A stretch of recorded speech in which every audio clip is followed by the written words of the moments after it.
Você era uma moça muito esperta, que fazia, acontecia, mas não era mãe. Você era uma pessoa encantadora, trabalhadora, estudiosa, mas não era mãe.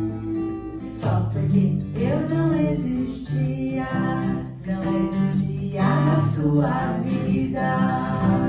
E foi naquele dia, depois de tanto tempo, quando o telefone tocou, Uma voz que dizia: